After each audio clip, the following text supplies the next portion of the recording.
Nagpapatuloy pa rin ang Kamara sa paggawa ng mga hakbang para malabanan ang lumalaganap na cybercrime at deepfake contents sa mga online platform. Gayon din ang mabigyan ng proteksyon ang bawat Pilipino na nabibiktima naman nito. Kumuha naman tayo ng detalye mula kay Kate Rania live. Kate.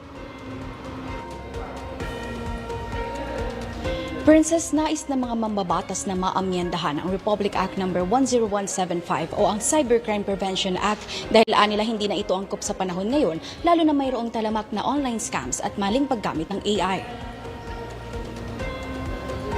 Ayon kay Committee on Information and Communications Technology Chairperson Miguel Luis Villafuerte, nararapat nang iangkop sa panahon ngayon ang definisyon ng salitang cybercrime sa Cybercrime Prevention Act. Ang ating kasalukuyang batas, 2012 po pinasa. Ibang-iba na ang technology ngayon. Kaya ang mga kriminal ay gumagamit na ng AI, neural networks at cross-border operations. Hindi pwedeng luma ang batas, pero bago ang modus.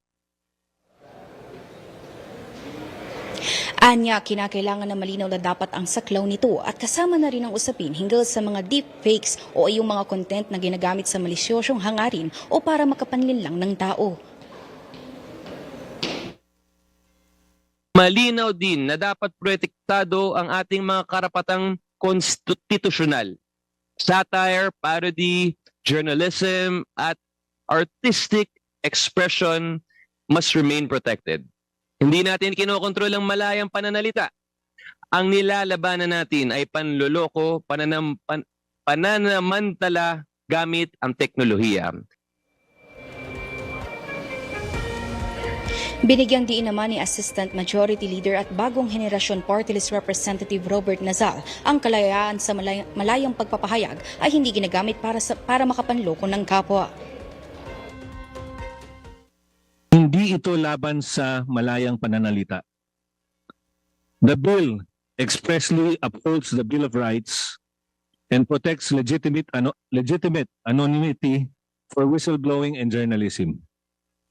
Ang target po ay kriminalidad, hindi opinyon.